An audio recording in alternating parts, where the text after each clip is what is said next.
Well, let's start with that. Okay. The Messenger, Danny Lanois cover. The Messenger, yes. That song began, at least as far as the history of the Tea Party is concerned. We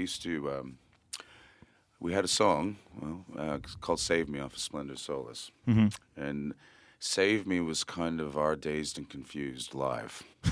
It would go sometimes for 20 minutes, and the reason why it would is because we would do all these medleys, in amongst, like, woven in between, the verses and choruses of "Save Me." One of the songs we started to play, because I was a big Daniel Lanois fan, was "The Messenger."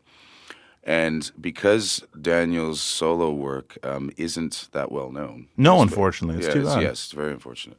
Because, and actually people out there, you pick up Daniel's first 2 solo records and you will not be disappointed. Mm-hmm. But anyways, that being said, because it wasn't well known, people, like, especially Tea Party fans, they started to assume that this was actually our song, like a new song that we were writing or something like that. And even some of the folks at EMI, believe it or not, right? And when they found out, that it was a Daniel Lanois song, they asked me if I would consider it, to record it on triptych. And we had not done a cover up until that point, on any of our records. But the way that I produced it, I made sure that like Daniel's version is very ethereal, and it's a Daniel Lanois production, and mine had to sound like the Tea Party, and my style of production. So I was very happy with the outcome of it, and one of the greatest compliments I ever got was when I actually became friends with Daniel. And the Tea Party was his backup band for one night in Toronto during the film festival. Yeah, and Daniel wouldn't sing "The Messenger" because he told me that I did a better version, and also that he was seriously contemplating just writing songs for the Tea Party from now on because it made more money. So, made more money. Yeah. So "The Messenger." Mm-hmm. Crazy. Heaven Coming Down. Heaven Coming Down. Heaven Coming Down was basically created out of boredom. Okay. Okay. And the boredom coming from, I hate video shoots. Hate them. Okay. I'm glad we got the video camera in here then. Yeah, no, but like these long, tedious rock and roll videos, right? And it's all hurry up and wait. And we were shooting the video for release. Okay. And I had just gotten the Rickenbacker 12-string. And so release would have been the last single on the Transmission record. And I was, it was just 2 hours, 3 hours in the trailer, right? And I got this Rickenbacker 12-string. And like I tend to do with all of my guitars, I just tuned them into something totally wacky, And just to see, how far I can stretch it. How far can I stretch this instrument, this guitar, and get some sounds? I was always a big fan of Roger McGuinn's work with the Byrds. I was going to say the Rickenbacker, yeah. Yeah. And also from my days of classical studies and whatnot, skip string picking is always something that fascinated me. Where the guitar starts to chime, and there's nothing more chimier than a Rickenbacker 12-string. Mm-hmm. But no one has ever really approached it in the way that I did with that tuning for Heaven Coming Down, which is basically, it's like an open A minor tuning, right? But it's played in a major scale. It's played in the key of C, and so I came up with this riff, like da da da da da da da da da, all this, like, skip string picking on it. And I remember, 3 hours later, and I'd figured out this whole pattern on the Rickenbacker 12. And I remember, going out to Jeff and Stuart and going, you know what, boys, I think I might have just written our biggest song. And Would you say it is, though, now, looking back? I'd say it was probably our most successful song as far as, commercial radio is concerned, Mm-hmm. But I wouldn't say Heaven Coming Down represents the Tea Party at all. What song does? I'd say that the song that probably encapsulates the Tea Party would either be, it's like a cross between Sister Awake and Temptation. To me, that's the Tea Party. Well, let's do Temptation then. How about that? Temptation? Yeah. Well, I was going to do Angels, but now that you say Temptation, it's a good song too. All right. Well, as far as Temptation is concerned, I've always been a proponent of, especially with songwriting, you have to live it to be able to sing it, And I led a very, very decadent, dark rock star life. You know, you name it. You know, I did it, pinched it, got the T-shirt. You know, and I went to some very dark places back then. You know, and no regrets at all. You know, I was playing with fire, and luckily, you know, I didn't get burned that bad. But when I sing about temptation in this song, and you know, driven by restrained desire, I want what I need. I'm shaking as her sex takes hold. I've lost all control. I mean it. So good.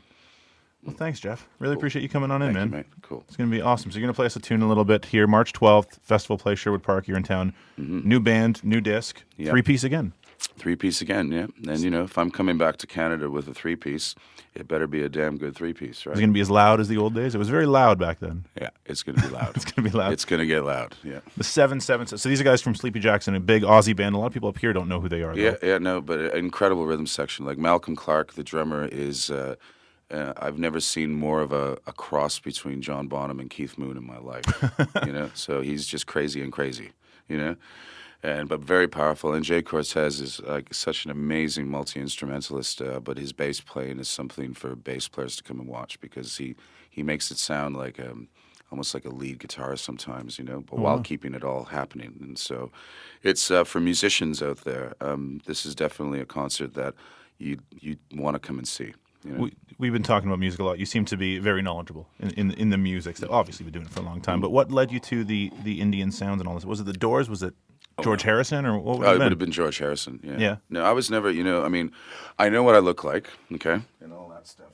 But I was never ever a fan of the Doors, because I'm not a fan of organ music. You know that. Okay.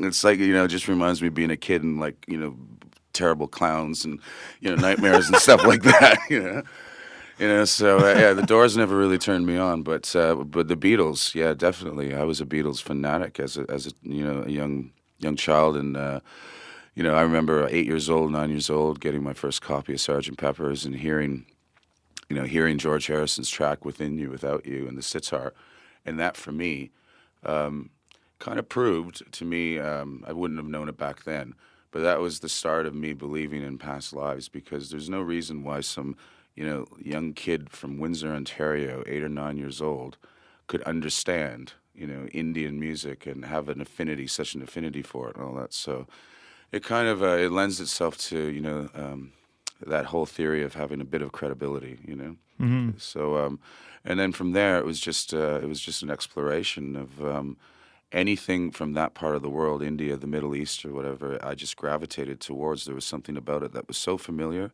and just, you know, it's like I needed it, wanted it, and the combination of that music and rock music together, I think, is like the most powerful thing, you know. The Tea Party, the name. Now that I assume you to be a lefty as well. I am, yes. What do you think about the name, the Tea Party, now getting a right-wing connotation in the United States?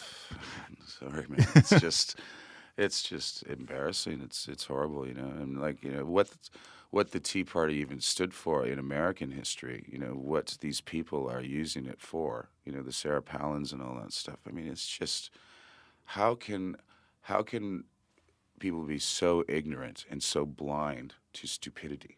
You know what I mean? And it's just, I mean, you know, but there's a good portion of our American friends over there that they really need to get their shit together.